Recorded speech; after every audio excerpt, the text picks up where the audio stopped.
Hello everyone, you are watching Chemistry Point of View by Shikha Abrol. Welcome back to my YouTube channel. So आज के इस lecture में हम लोग बात करेंगे नेक्स्ट टॉपिक जो हम लोगों ने लास्ट टाइम ख़त्म किया था अमाइनो एसिड्स, उसकी कॉन्फ़िगरेशन तक। आज हम बात करेंगे structure of amino acids. Right, I hope आपको अब अमाइनो एसिड्स के बारे में पता है और उनके कॉन्फ़िगरेशंस के बारे में पता है, और अमाइनो एसिड्स में 2 फंक्शनल ग्रुप होते हैं ये भी आपको पता है। राइट, अब हम बात करेंगे स्ट्रक्चर्स ऑफ अमाइनो एसिड्स की। तो our next topic is structure of amino acids.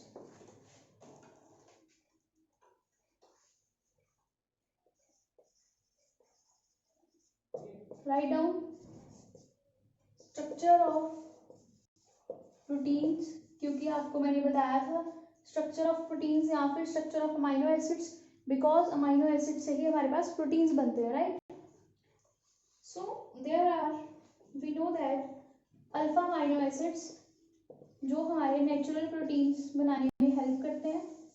Right, and उनकी कंडेंसेशन होती है तो हमारे पास बॉन्ड बनता है, जिसको हम पेप्टाइड बॉन्ड बोलते हैं।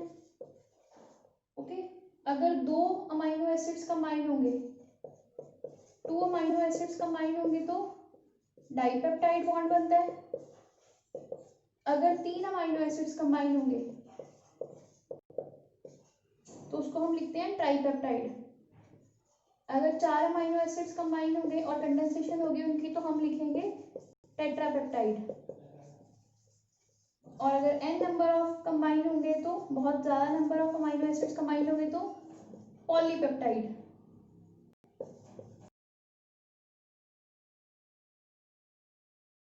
तो ये कुछ वैसे ही बन गया जैसे आप लोगों ने कार्बोहाइड्रेट्स में पढ़ा था, अमाइनो एसिड्स जब 2 कंबाइन हुए डाइपेप्टाइड,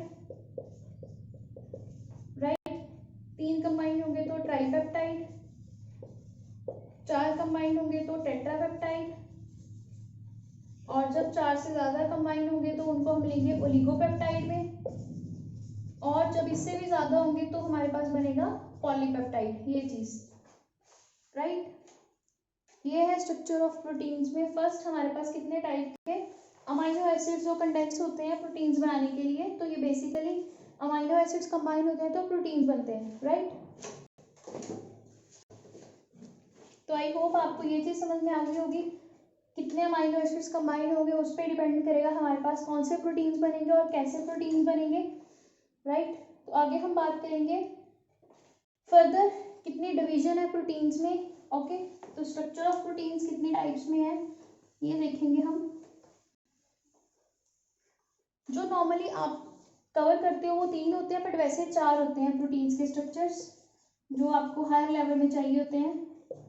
हायर वाले के लिए आपको थोड़ा सा और भी दे देती हूँ, क्योंकि हो सकता है कुछ बच्चे ऐसे भी हो जो आगे जाके मेडिकल्स में जाएं, और कुछ बच्चे ऐसे भी होंगे जो मेडिकल के होंगे और टॉपिक कवर कर रहे होंगे। राइट, तो उनको भी हेल्प हो जाएगी, बेसिक तो सही भी रहेगा। राइट, तो हमारे पास 4 तरह के स्ट्रक्चर ऑफ प्रोटीन्स हैं जिनको हम कवर करते हैं, primary, secondary, tertiary and quaternary.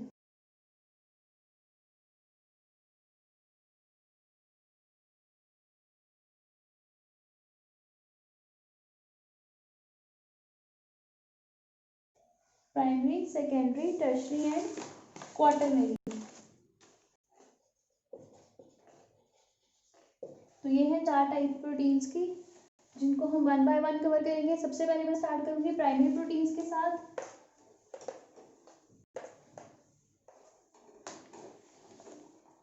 तो हमारा पहला टॉपिक है primary proteins, structure of primary proteins.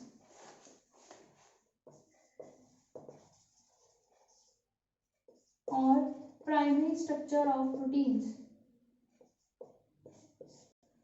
Primary structure of proteins में जैसे आपको पता है प्राइमरी का मतलब फर्स्ट होता है, तो ये सबसे पहले टाइप है प्रोटीन्स की जो प्राइमरी स्ट्रक्चर है प्रोटीन का। So in this structure number and sequence of amino acids are present in polypeptide chain. इसमें हमारे पास जो प्रोटीन है वो किस फॉर्म में प्रेजेंट है, amino acids in the form of polypeptide, and the polypeptide is generally represented as a linear chain as a 1 dimension.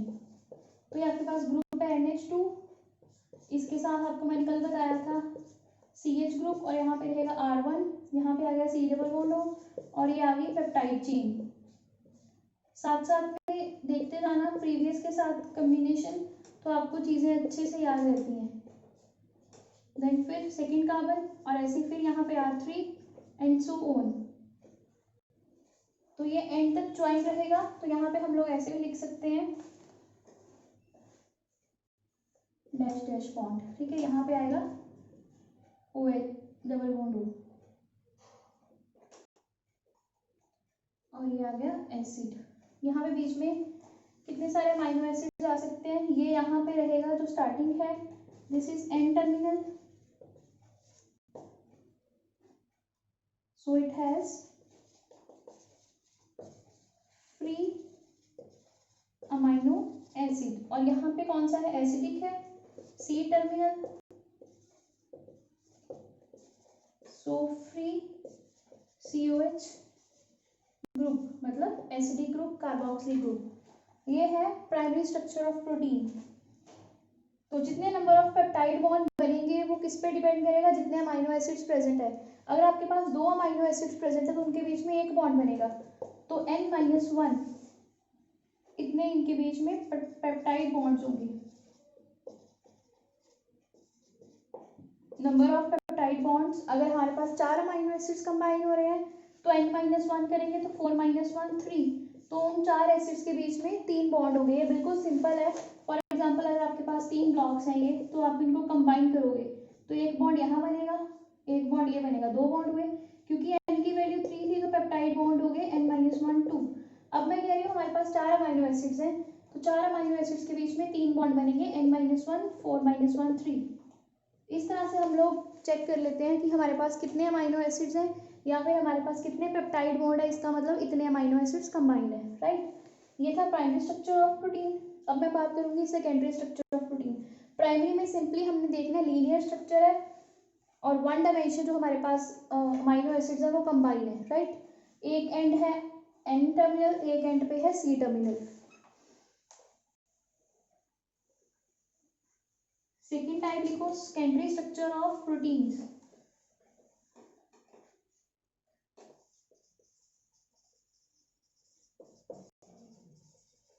Secondary structure of proteins. Secondary में जब हम बात करेंगे तो 2 डायमेंशन, प्राइमरी में जो आपने देखा वो 1 डायमेंशन था,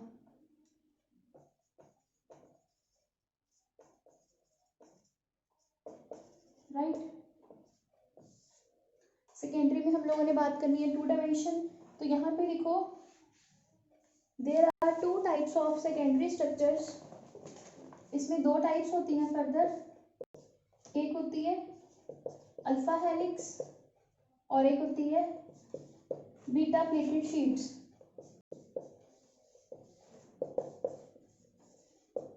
alpha helix and beta pleated sheets, ये दोनों टाइप्स हैं सेकेंडरी स्ट्रक्चर की। Further structure of protein 4 types का, primary structure 1 type, secondary structure 2 types, right.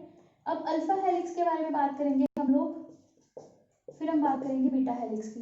Alpha helix में लिखो alpha helix is form with the help of intermolecular hydrogen bonding. Alpha helix is formed by the intramolecular hydrogen bonding. It is right-handed coiled structure. Right-handed coiled structure moving along central axis के around moving alpha helix structure होता है। Alpha helix structure protein, there are in alpha helix structure there are 3.6 amino acid molecules between 2 successive terms and all the amino acids in natural protein have L configuration. मैं आपको alpha helix की structure बता देती हूँ। Just like जैसे आप लोग देखते हो पेन में स्प्रिंग होता है, बॉल पेन में, लाइक क्लिक वाले पेन में, इस तरह का। तो ये है अल्फा हेलिक्स, और यहाँ पे अमाइनो एसिड्स हैं, तो इनके बीच में यहाँ पे है हाइड्रोजन बॉन्डिंग्स, इधर और इधर। इसका स्ट्रक्चर आपकी स्क्रीन पे आ रहा होगा, उसमें हाइड्रोजन बॉन्डिंग भी शो हो रही होगी, तो इस फॉर्म में है। आपको इतना याद रखना इनफ है। अगर आप मेडिकल स्ट्रीम के हो तो आपको पूरा स्ट्रक्चर आना चाहिए, तो वो आपकी स्क्रीन पे आ रहा है, आप वो कर सकते हो, अदरवाइज आप इतना भी कर लोगे, that is enough for alpha helix.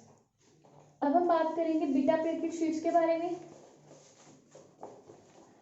Secondary structure of protein में अल्फा हेलिक्स आप देख सकते हो, 2 डायमेंशन आ गई है, किस साइड, इस साइड है डायरेक्शन और एक इस साइड है, तो ये 2 डायमेंशन बन गया, ठीक है। अब बीटा प्लेटेड में देखो कैसे 2 डायमेंशन होगा। बीटा प्लेटेड शीट्स में लिखो बीटा प्लेटेड स्ट्रक्चर और beta pleated sheets, this structure resembles with the structure of folded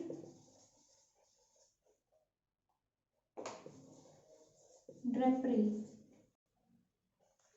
In this structure, polypeptide chains are stretched out to the nearly maximum extension. उनको इतना extend किया होता है कि वो maximum extended होते हैं. They are placed side by side and held with the help of hydrogen bonding. इनके बीच में भी hydrogen bonding होती है. और further beta plated sheets 2 types में आती हैं. One is parallel beta plated sheets. Other one is anti-parallel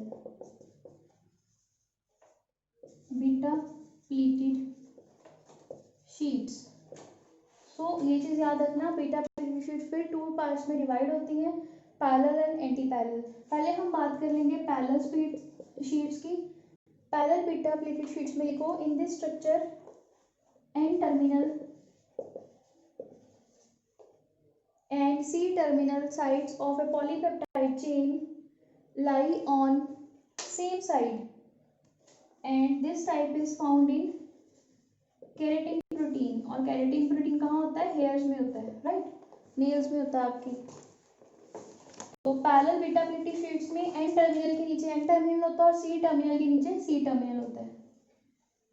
तो आप देख सकते हो बीटा प्लेटेड शीट का स्ट्रक्चर आपकी स्क्रीन पे आ रहा है। फॉर एग्जाम्पल अगर आप ट्रे ऑफ एग रखते हो तो एंड्स के नीचे एंड्स आएंगे, राइट, तो ये आपके पास बनेगी पैरेलल बीटा प्लेटेड शीट्स। अगर यहाँ पे एन टर्मिनल होगा तो यहाँ पे भी एन टर्मिनल होगा, अगर यहाँ पे सी टर्मिनल है तो यहाँ पे भी सी टर्मिनल है, फिर again N terminal then again C terminal, right, क्योंकि आपने पढ़ा यहाँ पे ऐसे ही होता है CH और R, और यहाँ पे भी ऐसा होगा CH और R, और यहाँ पे भी होगा डबल बॉन्ड O और यहाँ पे भी होगा डबल बॉन्ड O, राइट।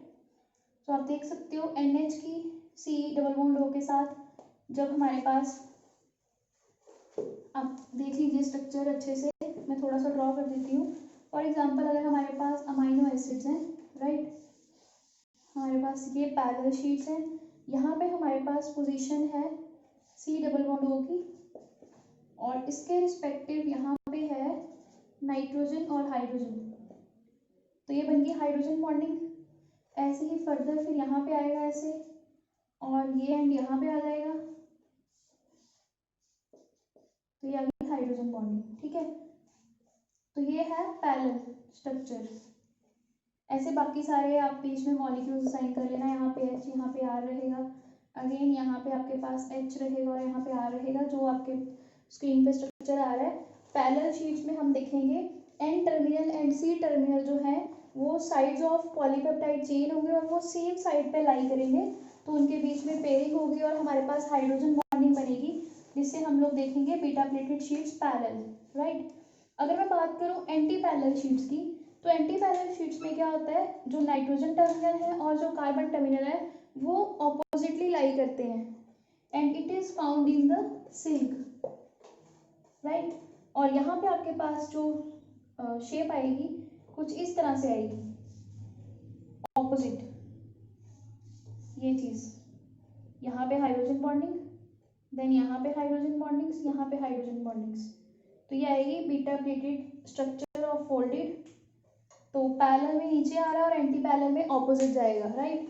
इतना करने की जरूरत नहीं है आपको, बस पैरेलल थोड़ा सा याद रखो, बाकी आपकी स्क्रीन पे स्ट्रक्चर आ रहा होगा anti parallel beta pleated sheets का, वहां से देख लीजिएगा। अगर आपको ड्रॉ करना है तो आप कर सकते हो, राइट। आगे थर्ड टाइप है हमारे पास, सेकेंडरी कवर हो गया, प्राइमरी कर लिया हम लोगों ने। अब थर्ड है tertiary, tertiary structure of proteins, right. तो लिखिए टर्शरी स्ट्रक्चर ऑफ प्रोटीन्स में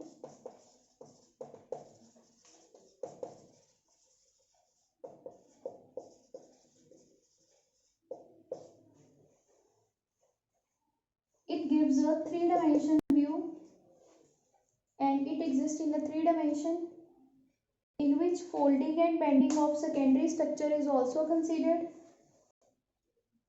Here intramolecular hydrogen bonding is there, then disulfide bonds are there and hydrophobic interactions are there. There are two types of tertiary structure of protein. इसकी भी दो types हैं. One is fibrous protein and the second one is globular protein. Fibrous protein वो protein होती है जिसके बीच में fibres होते हैं और रोड लाइक स्ट्रक्चर होता है और ये इनसॉल्युबल होते हैं वाटर में, राइट। और जो ग्लोबुलर प्रोटीन्स होते हैं इनका स्ट्रक्चर स्फेरिकल होता है और ये वाटर में सॉल्युबल होते हैं।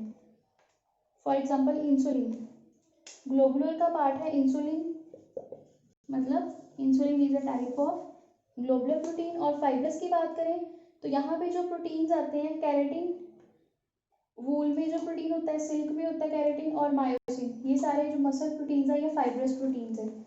ये टाइप है टर्शरी स्ट्रक्चर ऑफ प्रोटीन की।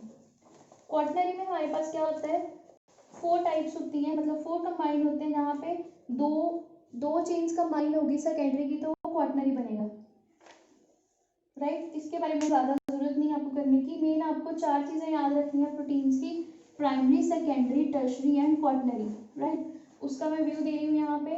प्राइमरी स्ट्रक्चर में 1 डायमेंशन, तो इस तरह से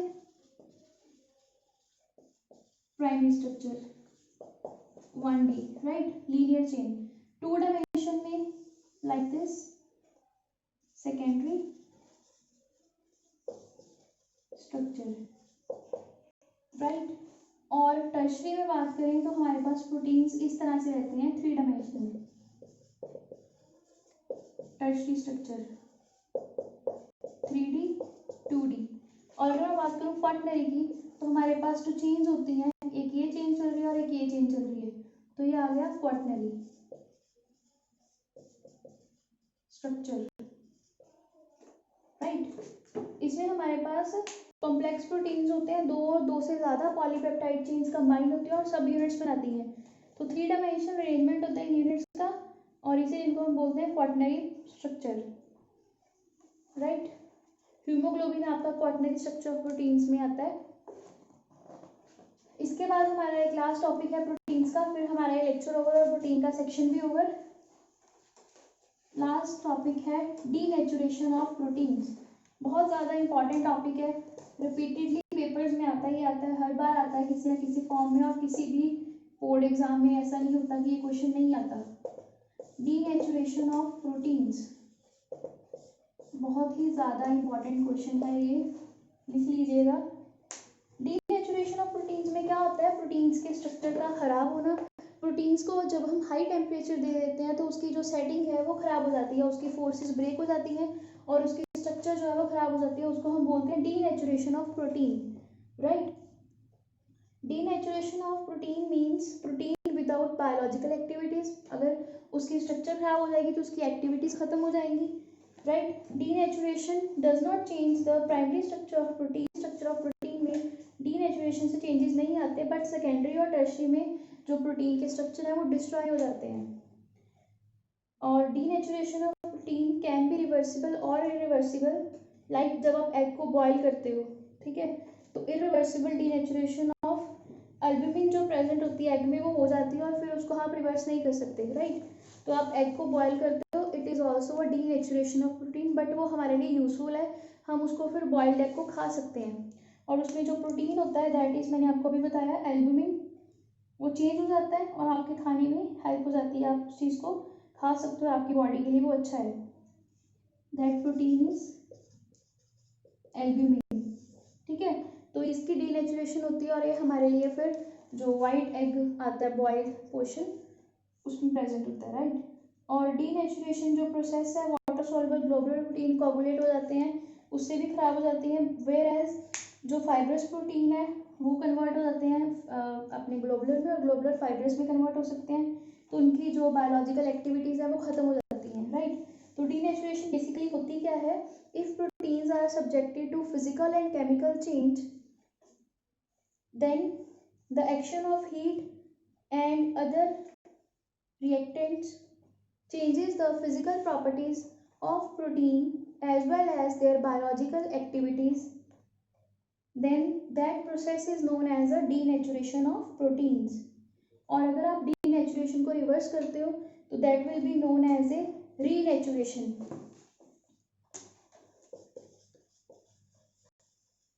मतलब वापस से प्रोटीन्स अपनी ओरिजिनल स्टेट में आ जाएंगे अगर आप उनकी वही कंडीशंस वापस कर दो, बट ये हर बार नहीं होता, ये उन केसेस में होता है जहाँ पे डीनेचुरेशन रिवर्सिबल है, राइट। पर एग के केस में डीनेचुरेशन इरिवर्सिबल है. So by this I finish my this lecture here. In the next lecture we will cover the next topic.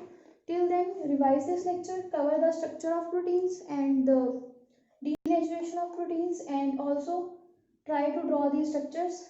Thank you. See you in the next lecture. Till then keep learning. Share and subscribe my channel with your friends. Thank you. Bye bye.